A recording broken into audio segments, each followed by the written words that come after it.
تو آخری عشرہ شروع ہونے والا ہے.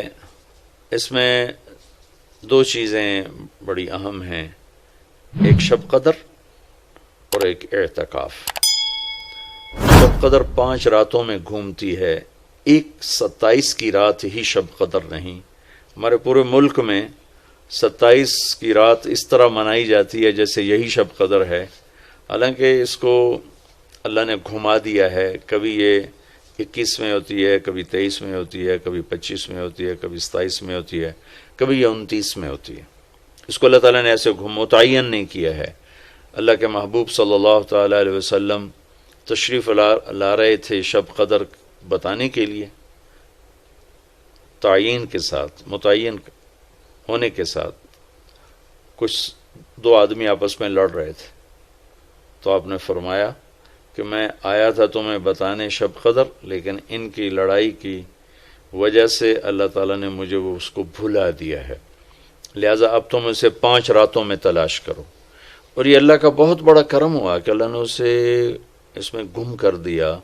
اگر اللہ تعالیٰ اس کو متعین کر کے بتا دیتے، اور آگے آنے والے زمانوں میں تو پتہ ہے کہ شب قدر میں بھی لوگ شراب بھی پئیں گے، زنا بھی کریں گے، تو پھر ایسی اللہ کی پکڑ آتی کہ شاید ہم بندر اور خنزیر بنا دیے جاتے. تو اللہ تعالیٰ جیسے وہ دسترخوان اترا، عیسیٰ علیہ السلام کی قوم نے کہا دسترخوان اتارو ایمان لے، انزل علینا مائدۃ من السماء. تو عیسیٰ علیہ السلام نے کہا یا اللہ دسترخوان اتار. تو اللہ تعالیٰ نے فرمایا اتار تو دوں گا، لیکن پھر کوئی ایمان نہ لایا تو وہ عذاب دوں گا کہ سب دیکھیں گے. تو دسترخوان اتارا، پھر بھی لوگ ایمان نہیں لائے سوائے چند ایک کے. تو اللہ نے باقیوں کو خنزیر بنا دیا. تو شب قدر متعین ہوتی اور لوگ شرابیں پی رہے ہوتے، جوا کھیل رہے ہوتے، ناچ گانا کر رہے ہوتے، تو پتھر برسنا یا بندر خنزیر بننا ممکن ہے، ایسا ممکن ہے. تو اللہ تعالیٰ نے اپنے نبی کی طفیل اس کو 5 راتوں میں گھما دیا. ایک تو 5 راتیں جاگنے سے 4 راتوں کی عبادت اور مل گئی، اور ایک شب قدر مل گئی. اور دوسرا اللہ کی رحمت ہوئی کہ اس کو چھپا رہنے دیا تاکہ اس کی ناقدری نہ ہو اور لوگوں کو پتہ بھی نہ ہو، ناقدری نہ ہو. آخری عشرہ مغفرت کا ہے، پہلا رحمت، دوسرا مغفرت، اور تیسرا گناہوں سے، جہنم سے آزادی. آخری عشرہ جہنم سے آزادی کا ہے. نبی پاک صلی اللہ تعالی علیہ وسلم ساری زندگی اعتکاف بیٹھے آخری عشرہ میں. بدر کی جنگ 17 کو ہوئی تو واپسی تک رمضان گزر گیا، تو نہیں بیٹھے. فتح مکہ رمضان میں ہوا تو یہ 2 سال آپ مدینہ سے باہر تھے، باقی 8 برس آپ مدینہ میں تھے، اعتکاف فرمایا. آخری 10 ہجری میں جب 11 ہجری 12 ربیع الاول آپ دنیا سے تشریف لے گئے، 10 ہجری آپ نے 20 دن کا اعتکاف فرمایا، اور جبریل کے ساتھ قرآن کا دور 2 دفعہ فرمایا. ایک دفعہ آپ نے رمضان میں کسی وجہ سے اعتکاف اپنا ملتوی فرمایا، کینسل فرمایا، تو وہ شوال میں 10 دن آپ دوبارہ اعتکاف میں بیٹھے. اعتکاف کا موضوع عاکفہ کہتے ہیں مڑ جانا، پھر جانا، پلٹ جانا. تو اعتکاف کا مطلب ہے کہ اس طرح یکسو ہو کے بیٹھنا کہ دل اللہ کی طرف پھر جائے، دل اللہ کی طرف مڑ جائے. تو اس لیے 10 دن مسجد کے اندر رہنا اور صرف اللہ سے راز و نیاز اور اللہ کے تعلق بنانے کی کوشش کرنا.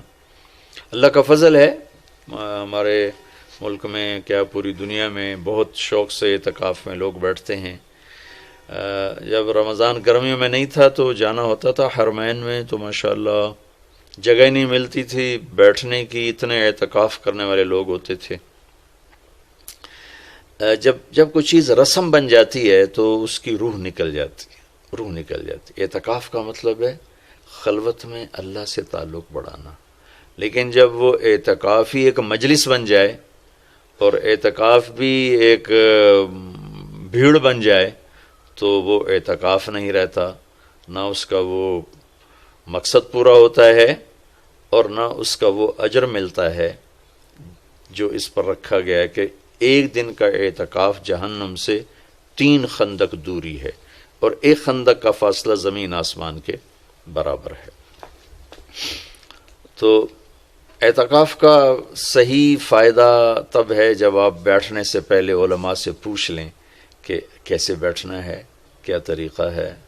ہاں، میں مسائل تو اتنی تفصیل سے اب یہاں نہیں بتا سکتا، کوئی اتنے لمبے چوڑے مسائل ہیں بھی نہیں۔ مسجد کی پابندی کرنی ہے، مسجد سے بغیر ضرورت کے نکلیں گے تو اعتکاف ختم ہو جائے گا، بس اتنی سی بات ہے۔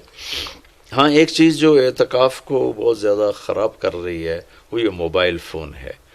اب ہم چاہ رہے ہیں کہ ہمارا اور اللہ کا تعلق قائم ہو جائے، اور یہ موبائل نے تو زندگیاں خراب کر دی ہیں، نجی زندگیاں خراب ہو گئی ہیں، تعلق خراب ہو گئے ہیں اور صحتیں خراب ہو گئی ہیں۔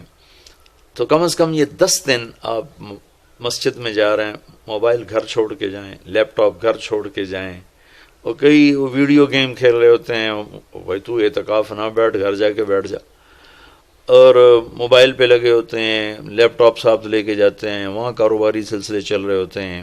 یہ کام تو آپ سارا سال کرتے ہی رہے ہیں۔ یہ 10 دن اس لیے فارغ کیے جا رہے ہیں کہ میں ہوں اور اللہ ہو، جب تم میرے پاس ہوتے ہو گویا کوئی دوسرا نہیں ہوتا۔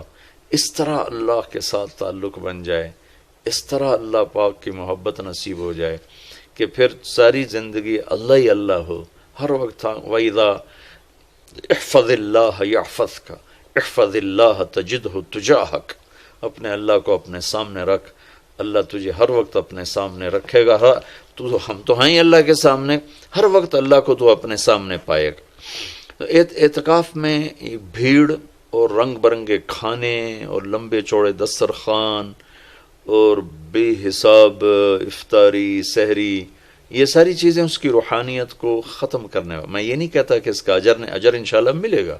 جو بھائی اعتکاف میں بیٹھنا چاہتے ہیں، یہ میری چند گزارشات کو ضرور سامنے رکھیں۔ موبائل لے کر نہ جائیں، لیپ ٹاپ لے کر نہ جائیں، وہاں زیادہ فضولیات، بے شک اللہ کے دین کی باتیں کریں بھی صحیح، سنیں بھی صحیح، دعوت دیں، دعوت سنیں، تعلیم میں بیٹھیں، لیکن فضولیات میں نہ لگیں، زیادہ وقت دعا میں لگیں۔ اور اعتکاف والے کے لیے یہ بھی ایک بہت بڑی فضیلت ہے کہ اگر یہ سویا بھی ہو تو اس کی عبادت کا ہی لکھا جاتا ہے، اس کا کھاتا، اس کا سونا بھی عبادت، اس کا کھانا بھی عبادت، اس کا وہاں آرام کرنا بھی عبادت۔ لوگ رات کو جاگیں گے تو ان کا جاگنا لکھا جائے گا، لیکن یہ اعتکاف میں سویا بھی ہے تو اس کا جاگنا لکھا جائے گا۔ اور 5 راتوں میں ایک رات تو شب قدر ہے ہی، تو انشاءاللہ ضرور نصیب ہو جائے گی۔ تو یہ چند ایک تھوڑے احتیاطیں ہیں، اگر اعتکاف میں برت لی جائیں تو ہمیں اللہ کا تعلق نصیب ہو۔ مستورات خواتین جو گھروں میں اعتکاف بیٹھتی ہیں تو وہ ایک کمرہ ہوتا ہے، ایک کمرے کو وہ متعین کر لیا جاتا ہے، اسی میں وہ رہتی ہیں، اس سے باہر نہیں نکلتی، اسی میں انہوں نے دن گزارنا ہوتا ہے۔ وہ 10 دن گزاریں، 3 دن گزاریں، جتنے دن کی بھی نیت کریں۔ فرماتے اور آپ نے بنو اسرائیل کے 4 انبیاء کا ذکر کیا جنہوں نے 80 سال اللہ کے راستے میں جہاد کیا۔ تو صحابہ نے کہا بڑے غم سے، یا رسول اللہ ہماری تو عمریں ہی 80 سال نہیں ہوتی۔ تو اللہ نے اسی وقت یہ آیت اتاری، لیلۃ القدر خیر من الف شہر انا انزلناہ فی لیلۃ القدر وما ادراک ما لیلۃ القدر لیلۃ القدر خیر من الف شہر، کہ میرے محبوب ہم آپ کی امت کو ایک رات دیتے ہیں جو 80 سال سے زیادہ بہتر ہے، 1000 مہینوں سے زیادہ بہتر ہے۔ تو 1000 مہینے تو 80 سال سے بھی زیادہ بن جاتے ہیں۔ تو کوئی خاتون، کوئی مرد، کوئی عورت، کوئی بچہ بچی، بوڑھا جوان، ایک رات، وہ 5 رات، 21 23 25 27 29، 5 راتیں اگر جاگ لیا جائے، کچھ قرآن پڑھ لیں، کوئی تلاوت کر لیں، کوئی ذکر کر لیں، کوئی نماز پڑھ لیں، کوئی دعا مانگ لیں۔ اعتکاف میں دعاؤں کا اہتمام کیا جائے، اپنے لیے مانگیں، اپنے گھر کے لیے مانگیں، اپنے شہر کے لیے مانگیں، اپنے صوبے کے لیے، اپنے ملک کے لیے، پوری امت کے لیے، پوری دنیا کے انسانوں کے لیے۔ ساری دنیا کے انسان، 700 کروڑ انسان ہمارے انسانی بھائی ہیں۔ ہمیں ان کے کفر سے نفرت ہے، ان کی ذات سے نہیں۔ ہمیں ان کے جرم سے نفرت ہے، ان کی ذات سے نہیں۔ ہمیں مشرک کے شرک سے نفرت ہے، اس کی ذات سے نہیں۔ ہمیں شرابی کی شراب سے نفرت ہے، اس کی ذات سے نہیں۔ ہمیں ظالم کے ظلم سے نفرت ہے، اس کی ذات سے نہیں۔ اللہ ان سب کو ہدایت دے دے، یہ جنت میں چلے جائیں تو ہمارا اس میں کیا نقصان ہے؟ وہ جنت میں جائیں گے، اللہ کے نبی خوش ہوں گے، اللہ بھی خوش ہوں گے۔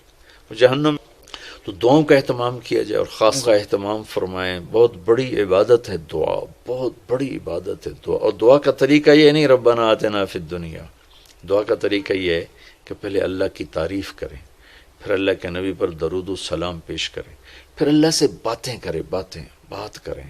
یا اللہ تجھے تو پتہ ہے میرے ساتھ یہ ہوا، میرے ساتھ یہ ہوا، میرے دیس کے ساتھ یہ ہوا، میرے صوبے کے ساتھ یہ ہوا، ہمارا ساتھ ہمیں یہ مصیبت پیش آئی، یہ مشکل پیش آئی، اور تیرے سوا کوئی کرنے والا نہیں۔ اللہ سے باتیں کرو، منت کرو، خوشامد کرو۔ یہ دعا کا وہ طریقہ ہے جو میرے اللہ کو پسند ہے۔ ہم شروع ہو جاتے ہیں ربنا آتنا فی الدنیا، کچھ رٹی رٹائی باتیں ہیں۔ ایک بات یاد رکھیں، دعا الفاظ کا نام نہیں، دعا کیفیت کا نام۔ دعا الفاظ کا نام نہیں، دعا کیفیت کا نام۔ ہمارے ماحول ہے جی میرے لیے یہیں دعا کر دیں، میرے لیے ہاتھ اٹھا دیں، میرے لیے ہاتھ اٹھا دیں۔ ہاتھ اٹھوائے نہیں جاتے، وہ دعا کروائی نہیں جاتی، دعا لی جاتی۔ وہ اندر کی کیفیت کا نام دعا ہے۔ پھر وہ پشتوں میں زبان میں ہو، اگر وہ کیفیت ہے تو عرش کو چیر کے پار نکل جائے گی۔